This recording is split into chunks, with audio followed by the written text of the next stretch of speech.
Chapter 4. Who has won to mastership? What'd I say? Spit true when I say Buck, there are two devils. This was Francois' speech the next morning when he discovered Spitz missing and Buck covered with wounds. He drew him to the fire and by its light pointed them out. "Dat Spitz fight like hell," said Perrault, and as he surveyed the gaping rips and cuts. "In that Buck fight like two hells," was Francois' answer. "Now we make good time. No more Spitz. No more trouble, sure." While Perrault packed the camp outfit and loaded the sled, the dog driver proceeded to harness the dogs.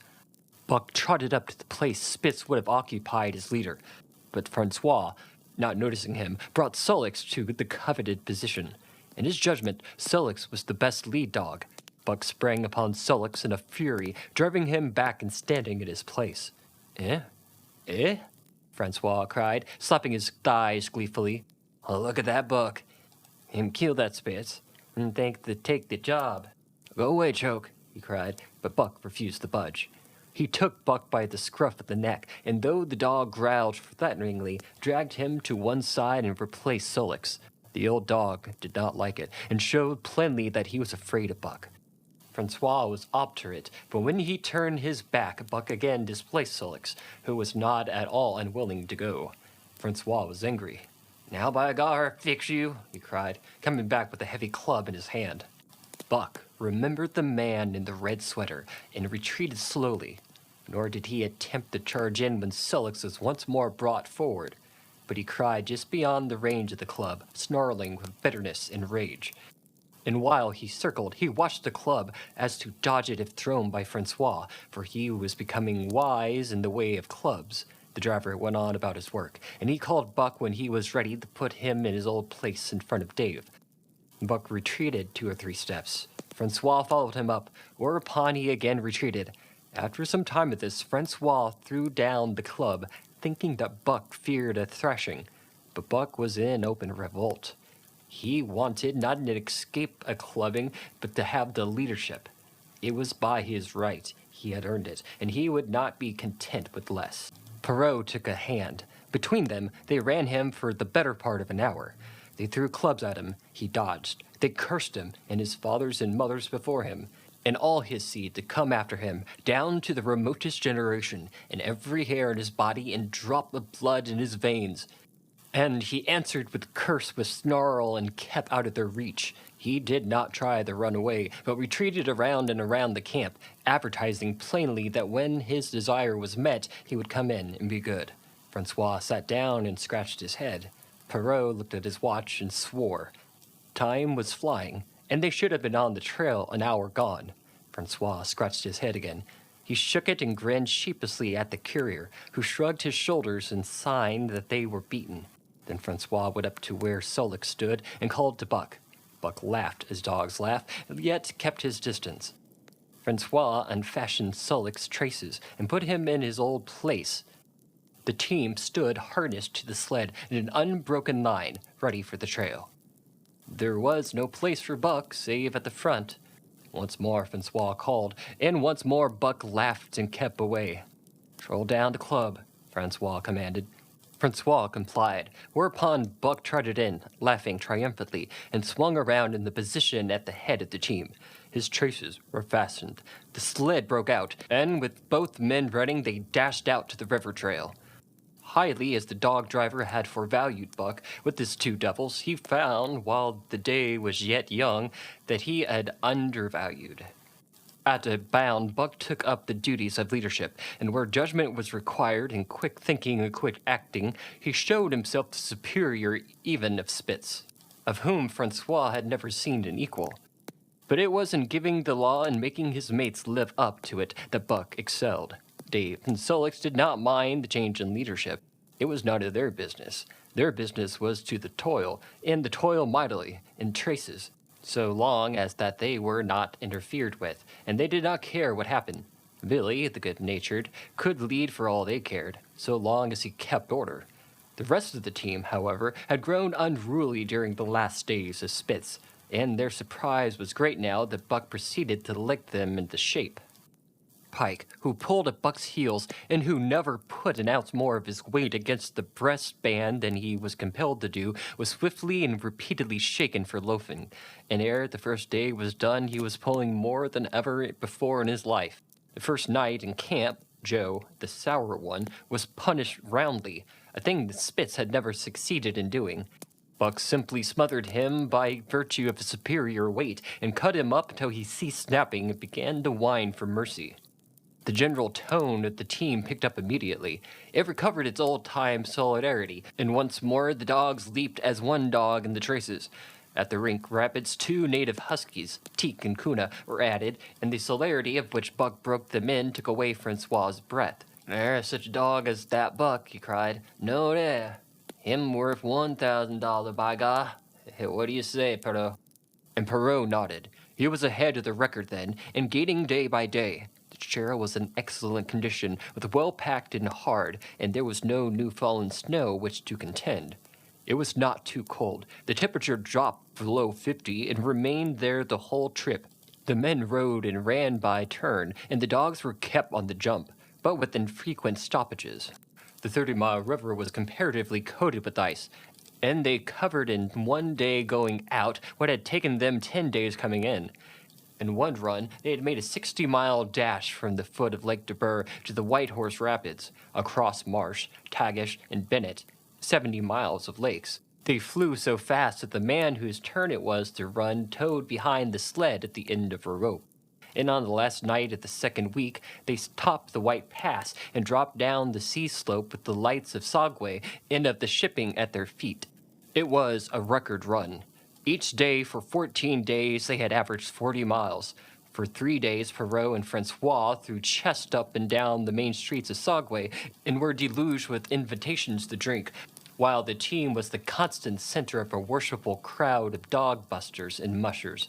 Then 3 or 4 Western bad men aspired to clean out the town, were riddled like the pepper boxes for their pains, and public interest turned to other idols. Next came official orders. Francois called Buck to him, threw his arms around him, wept over him. And that was the last of Francois and Perrault. Like other men, they passed out of Buck's life for good. A Scotch half-breed took charge of him and his mates, and in company with a dozen other dog teams, he started over the weary trail to Dawson. It was no light running now, nor record time, but heavy toll each day with heavy load behind. This was the mail train, carrying word from the world to the men who sought gold under the shadow of the pole. Buck did not like it, but he bore up well to the work, taking pride in it after the manner of Dave and Sullox, and seeing that his mates, whether they prided in it or not, did their fair share. It was a monotonous life, operating with machine-like regularity. One day was very like another. At a certain time each morning the cooks turned out, fires were built, and the breakfast was eaten. Then, while some broke camp, others harnessed the dogs, and they were under way an hour or so before the darkness fell which gave warning of dawn. A night camp was made. Some pitched the flies, others cut firewood and pine broths for beds, and still others carried water or ice for the cooks. Also, the dogs were fed. To them this was the one feature of the day, though it was good to loaf around. After the fish was eaten, for an hour or so with the other dogs, of which there were 50 and odd. There were fierce fighters among them, but 3 battles with the fiercest brought Buck the mastery, so that when he bristled and showed his teeth, they got out of his way. Best of all, perhaps, he loved to lie near the fire, hind his legs crotched under him, 4 legs stretched out in front, head raised, and eyes blinking dreamily at the flames. Sometimes he thought of Judge Miller's big house in the sun-kissed Santa Clara Valley, and with the cement swimming tank, and Isabel, the Mexican hairless, and Toots, the Japanese pug, but oftener he remembered the man in the red sweater, the death of Curly, the great fight with Spitz, and the good things he had eaten or would like to eat. He was not homesick. The Sunland was very dim and distant, and such memories had no power over him. Far more potent were the memories of his heredity that gave things he had never seen before a seeming similarity. The instincts, which were but the memories of his ancestors become habits, which had lapsed in later days and still later, in him, quickened and became alive again. Sometimes, as he crouched there, blinking dreamily at the flames, it seemed that the flames were of another fire, and that he crouched by this other fire when he saw another indifferent man from the half-breed cook before him. This other man was shorter of leg and longer arm, with muscles that were stingy and knotty rather than rounded and swelling. The hair of this man was long and matted, and his head slanted back under it from the eyes. He uttered strange sounds, and seemed very much afraid of the darkness, which he peered continually, clutching in his hand, which hung midway between knee and foot, a stick with a heavy stone made fast to the end. He was all but naked, a ragged and fire-scorched skin hanging part way down his back, but on his body there was much hair. In some places, across the chest and shoulders and down the outsides of the arms and thighs, it was matted into almost a thick fur. He did not stand erect, but with the trunk inclined forward from the hips, or on the legs that bent at the knees. About his body there was a particular springiness or resiliency, almost cat-like, and a quick alertness of one who lived in perpetual fear of things seen and unseen. At other times, this hairy man squatted by the fire with the head between his legs and slept. On special occasions, his elbows were on his knees, his hands clasped around his head as though to shed rain by the hairy arms. And beyond that fire in the circling darkness, Buck could see many gleaming coals, 2 by 2, always 2 by 2, which he knew to be the eyes of the great beast of prey. And he could hear the crashing of their bodies through the undergrowth, and the noises they made in the night. And dreaming there by the Yukon bank, with lazy eyes blinking at the fire, these sounds and the sights of another world would make the hair to raise along his back and stand on end across his shoulders and up his neck, till he whimpered low, suppressedly, or growled softly, and the half-breed cook shouted at him, "Hey you, Buck, wake up!" Whereupon the other world would vanish, and all the real world would come into his eyes. And he would get up and yawn and stretch as though he had been asleep. It was a hard trip, with the mail behind them, and the heavy work wore them down. They were short of weight and in poor condition when they made Dawson. And should have had a 10 days or week's rest at least. But in 2 days' time, they dropped down the Yukon bank from the barracks, loaded with letters for the outside. The dogs were tired, the drivers grumbling, and to make matters worse, it snowed every day. This meant a soft trail, greater friction on the runners, and heavier pulling for the dogs. Yet the drivers were fair through it all, and did their best for the animals. Each night, the dogs were attended to first. They ate before the drivers ate, and no man sought his sleeping robe till he had seen the feet of the dogs he drove. Still, their strength went down. Since the beginning of the winter, they had traveled 1,800 miles, dragging the sleds the whole weary distance, and 1,800 miles will tell upon life of the toughest. Buck stood it, keeping his mates up to their work and maintaining discipline, though he too was very tired. Billy cried and whimpered regularly in his sleep each night. Joe was sourer than ever, and Sullox was unapproachable, blind side or other. But it was Dave who suffered most of all. Something had gone wrong with him. He became more morose and irritable, and when camp was pitched at once, he made his nest, where his driver fed him. Once out of the harness and down, he would not get on his feet again till the harness up time in the morning. Sometimes in the traces, when jerked by a sudden stoppage of the sled, or straining to start it, he would cry out with pain. The driver examined him, but could find nothing. All the drivers became interested in this case. They talked about it over mealtime, and over their last pipes before going to bed. And one night they held a consultation. He was brought from his nest to the fire and was pressed and prodded till he cried out many times. Something was wrong inside, but they could locate no broken bones, could not make it out. By the time Cassiar Bar was reached, he was so weak that he was falling repeatedly in the traces. The Scotch half-breed called a halt and took him out of the team, making the next sled dog, Sullox, fast to the sled.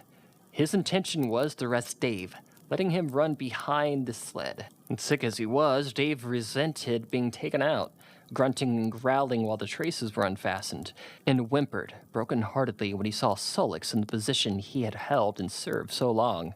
For the pride of trace and trail was his, and, sick unto death, he could not bear that another dog should do his work.